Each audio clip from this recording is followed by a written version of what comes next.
আগেই বলেছি আমার পুরো ফিজিক্স জার্নিটা আদনান ভাইয়ের কাছেই করা। তো আমাদের সায়েন্সের প্রথম পরীক্ষাটা হচ্ছে physics first paper. Physics first paper MCQ আমার খুবই খারাপ হয়। এমন নর্মাল ম্যাথ যে কত উচ্চতায় বিভব শক্তি গতিশক্তির কত গুণ, এই ম্যাথটা আমি ভুল করি। তো এটা বলার কারণ হচ্ছে কি, তারপরে I ended my HSC physics exam with 182 out of 200।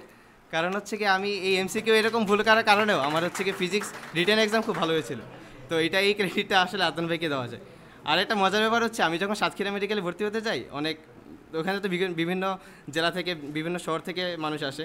তো এনডিসির এক ছেলের সাথে পরিচয় হয়। তো সে হচ্ছে এনডিসি গ্রুপ 1-এর। তো আমি সিলেটের শুনে আমাকে জিজ্ঞেস করে যে, তুমি ডাইনামিক নিজেকে চিনো নাকি, সিলেটের যেহেতু। আমি বলি তো ওনার কাছে আমি পড়ছি। তো ওর কথা শুনে পাশেও ছিল আরেকজন, সে হচ্ছে আব্দুর রউফ কলেজের।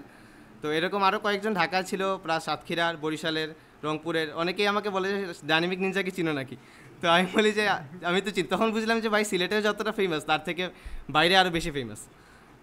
তো এই জিনিসটা তখন খুব ভালো লাগছে যে আমি আসলে ডাইনামিক নিনজার একজন স্টুডেন্ট, এবং বাইরের দেশের অন্যান্য বিভিন্ন প্রান্ত থেকে তারা ডাইনামিক নিনজাকে চিনে। তো কথা না বাড়ায় আজকে হচ্ছে তোমাদের মধ্যে থেকে কয়েকজনকে ডাকবো সামনে, তোমরা হচ্ছে তোমাদের অ্যাডমিশন জার্নিটা শেয়ার করবে আমাদের সাথে। তো প্রথমে আমি ডাকতেছি সিয়াম ইবনে মতিন, এমসি কলেজ থেকে সাতক্ষীরা মেডিকেল কলেজে চান্স পাইছে এবার। তো সিয়াম, তুমি শেয়ার করো আমাদের সাথে তোমার এক্সপিরিয়েন্সটা। আসসালামু আলাইকুম সবাইকে, আমি সিয়াম ইবনে মতিন। এবছর মেডিকেল ভর্তি পরীক্ষায় জাতীয় মেধায় উত্তীর্ণ হয়ে সাতক্ষীরা মেডিকেলে চান্স পেয়েছি। তো আমার উচ্চ মাধ্যমিকের এই পথ চলায় ডাইনামিক নিনজা অর্থাৎ আদনান ভাইয়ের অবদান খুব ক্ষুদ্র বললে ভুল হবে আসলে। তো আমি আমাদের প্রথম একাডেমিক ব্যাচ ছিল রেডিয়ান ফিজিক্স। আমি সেটা থেকে আদনান ভাইয়ের সাথে যুক্ত আছি। তো আমাদের রেডিয়ান ফিজিক্সের যাত্রা শুরু হয়েছিল 22 সালের জানুয়ারি মাসে। তো ক্লাস শুরু হওয়ার সময় সাবা আমাকে বললো যে আদনান ভাইয়ের কাছে পড়া যায়। তো বলা ভালো, আমি তখন অন্য এক জায়গায় ভর্তি ছিলাম। তো পরে ডিসিশন নিই যে হ্যাঁ হবো। তো আমি তখন ছিলাম বাড়িতে। তারপর বাড়ি থেকে আস্তে আস্তে 3 ক্লাস হয়ে যায়। তো আসার পরে দেখি যে ভাবলাম যে 3 ক্লাস পিছিয়ে গেলাম নাকি। তারপরে আদনান ভাইয়ের এখানে একটা স্পেশাল ফিচার হচ্ছে, আমাদের অফলাইন ক্লাসেরও কিন্তু রেকর্ড থাকে। তো ওই সময় হচ্ছে কি ভাইয়ের ওই 3টা ক্লাস ভাগ্যক্রমে ভাই অনলাইনে নিয়েছিলেন ফেসবুকে। তো ওই 3টা ক্লাস আমাকে দিয়ে দিলেন ক্লাসরুমে। তো এর মাধ্যমেই আমাদের জার্নি শুরুটা ফিজিক্স দিয়ে হলো। তারপর আমি ম্যাথেও ভর্তি হই আদনান ভাইয়ের কাছে। তো আমার এই একাডেমিক পুরো ফিজিক্সের ক্রেডিটটা হচ্ছে আদনান ভাইয়ের। তো আমাদের ক্লাসে আরও সিট ছিল লিমিটেড। দেখা যেত 20 জনের বেশি ক্লাসে ভাইয়া কখনোই নিত না এক ব্যাচে। তো ক্লাসে গাদাগাদি হতো না, বা একসাথে খুব মনোযোগ সহকারে ক্লাস করা যেত। তাছাড়া হচ্ছে গিয়ে আগে যে বললাম যে আদনান ভাই ক্লাসের স্পেশাল একটা বৈশিষ্ট্য হচ্ছে, যেটা বাংলাদেশের আমি মনে করি কোথাও নাই, যে আমাদের অফলাইন ক্লাসেরও রেকর্ড থাকে। তারপরে আর গাইডলাইনের ক্ষেত্রে বললে আদনান ভাই শুরু থেকেই অনেক ক্ষেত্রে সাহায্য করেছেন। যেমন আমার কেমিস্ট্রিতে অনেক দুর্বলতা ছিল, ওনার কাছে আমি আফনান ভাইয়ের খবর পাই, এবং উনি আমার অ্যাডমিশন পর্যন্ত অনেক হেল্প করেছেন। আগেই বলেছি আমার পুরো ফিজিক্স জার্নিটা আদনান ভাইয়ের কাছেই করা। তো আমাদের সায়েন্সের প্রথম পরীক্ষাটা হচ্ছে ফিজিক্স ফার্স্ট পেপার এমসিকিউ আমার খুবই খারাপ হয়। এমন নর্মাল ম্যাথ যে কত উচ্চতায় বিভব শক্তি গতিশক্তির কত গুণ, এই ম্যাথটা আমি ভুল করি।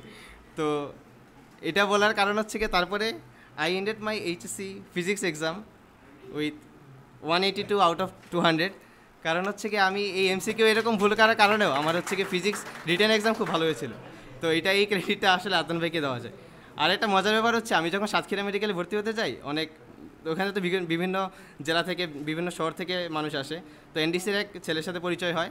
তো সে হচ্ছে এনডিসি গ্রুপ 1-এর। তো আমি সিলেটের শুনে আমাকে জিজ্ঞেস করে যে, তুমি ডাইনামিক নিনজাকে চিনো নাকি, সিলেটের যেহেতু। আমি বলি তো ওনার কাছে আমি পড়ছি। তো ওর কথা শুনে পাশেও ছিল আরেকজন, সে হচ্ছে আব্দুর রউফ কলেজের। তো এরকম আরও কয়েকজন ঢাকা ছিল, প্রায় সাতক্ষীরার, বরিশালের, রংপুরের, অনেকেই আমাকে বলে যে ডাইনামিক নিনজাকে চিনো নাকি। তো আমি বলি যে আমি তো চিনি। তখন বুঝলাম যে ভাই সিলেটের যতটা ফেমাস তার থেকে বাইরে আরও বেশি ফেমাস। তো এই জিনিসটা তখন খুব ভালো লাগছে যে আমি আসলে ডাইনামিক নিনজার একজন স্টুডেন্ট, এবং বাইরের দেশের অন্যান্য বিভিন্ন প্রান্ত থেকে তারা ডাইনামিক নিনজাকে চিনে। তারপরে এখানে অনেক জুনিয়র আছে, জুনিয়রদের প্রতি আমার সাজেশন থাকবে যে তোমরা ভাইয়ের কথা মতো চলবা, এবং হচ্ছে গিয়ে তোমরা এখন হয়তো বুঝবা না যে এই কথাগুলোর কত মূল্য। অ্যাডমিশন তোমরা যখন দিয়ে আসবা, তখন অ্যাডমিশন ফেস করার পরেই বুঝবা যে আসলে এই কথাটা কত মূল্যবান। আগে আমাদের মনে হয় আমরা অনেক ভালো বুঝি, বা আমরাই আসলে দেখা যাচ্ছে এই জিনিসটা ভালো আমাদের কাছে মনে হচ্ছে, আমরা এই জিনিসটাই করে ফেলি। আসলে জিনিসটা এমন না। ওনারা এত এক্সপিরিয়েন্স যে ওনাদের কথাগুলো দেখা যায় যে আমাদের কোনো না কোনো ক্ষেত্রে অনেক বেশি প্রভাব ফেলে আমাদের জীবনে। তো অবশ্যই বলতে চাই আমি আজকের জন্য এটাই। তো ডাইনামিক নিনজা আরও এগিয়ে যাক, দেশের সাতক্ষীরা, বাগেরহাট সব জায়গা থেকে কক্সবাজার পর্যন্ত ডাইনামিক নিনজা পৌঁছে যাক, এই আশা নিয়ে বক্তব্য শেষ করছি। আসসালামু আলাইকুম।